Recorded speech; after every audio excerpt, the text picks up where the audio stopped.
Bom dia, pessoal, bom dia, oitavo ano. Vamos dar seguimento à nossa aula. Na matéria de hoje a gente vai falar um pouco sobre a leitura de imagem ou obra de arte, a leitura de uma obra de arte. Então, para a gente dar início, a gente tem que saber um pouco sobre o que é a palavra, o que define o que é a palavra texto. Então, eu coloquei aqui, texto, ela no dicionário ela tem o mesmo sentido que a palavra tecido. Se a gente for também descobrir o que quer dizer tecido, o tecido é um trama. Então, quando a gente fala trama, remete à cabeça sobre o jogo no tecido. Ele tem o seu trama, ele é trançado. Então, trama lembra sempre essa entrelaço, que também quer dizer um entrelaço. E o texto, ele também é um entrelaço, mas ele é um entrelaço de ideias e também de palavras.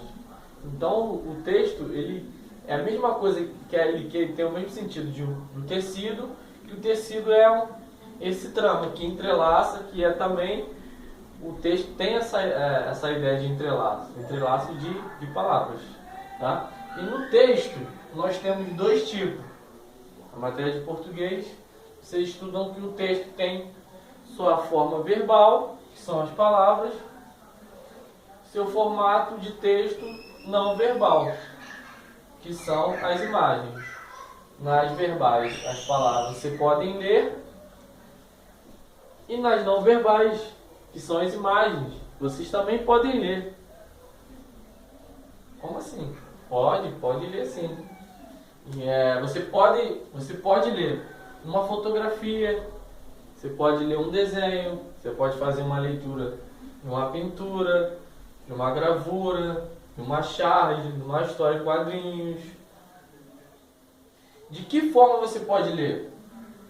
Através as primeiras coisas que vocês têm que perceber numa leitura de imagem são as linhas, as cores, as formas, alguns símbolos, a proporção de um tamanho de uma imagem para outra, de um elemento, de um objeto para o outro, a superfície, o que está no fundo, se for uma tela, um desenho de uma história. Então aqui são alguns elementos que eu coloquei para a gente dar início a fazer uma leitura de uma imagem, tá? Então, dentro esses daqui são os conceitos mais básicos da gente captar e fazer uma leitura breve. Mas se a gente for fazer uma leitura mais profunda, a gente tem que ir sempre na forma e no conteúdo dessa leitura. Então, a forma e o conteúdo, elas estão inseparáveis. Eu até coloquei aqui, forma e conteúdo, elas estão inseparáveis. Elas estão sempre ali juntas uma da outra. Então, para a gente fazer uma leitura, é importante a gente conseguir tentar separar um pouco a forma do conteúdo. Por mais que seja difícil, a gente tem que tentar fazer isso. Eu coloquei aqui como exemplo, quando você quer contar uma história. Eu dei um exemplo aqui para você contar uma história. Se a história for longa, tem uma forma de você fazer isso através da imagem. Qual é? Fazer uma história em quadrinhos. Por quê? A história em quadrinhos, ela tem vários quadradinhos sequenciais. E a partir desses quadradinhos sequenciais você pode contar uma história. Entendeu? E um outro exemplo também, que não está aqui, na fotografia.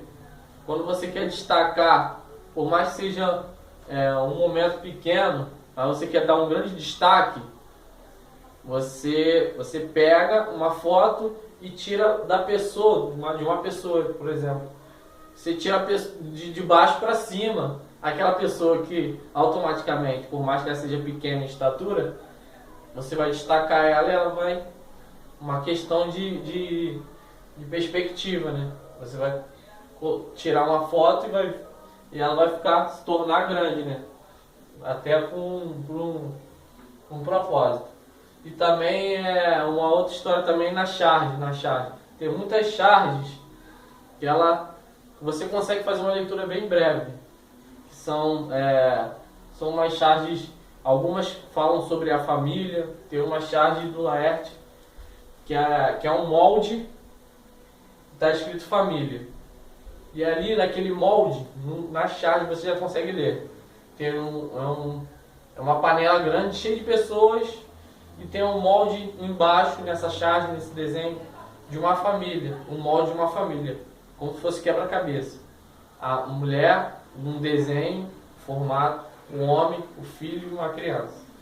Então ele queria tratar ali nessa leitura, fazer que todos, cada um que caísse ali, encaixasse no molde da família, nesse molde. Então a gente consegue fazer uma leitura a partir desses exemplos.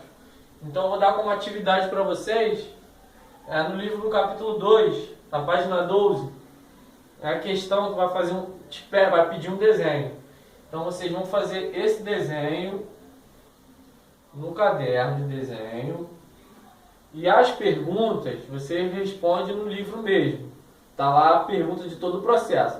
Faz o processo, o desenho, vai te dar o passo a passo de fazer o desenho, e vocês vão responder essas perguntas no caderno de desenho, tá? E vou estar enviando algumas imagens para vocês fazerem essa leitura para mim, tá? E me enviar depois, ok? Beleza? Tchau, tchau, pessoal.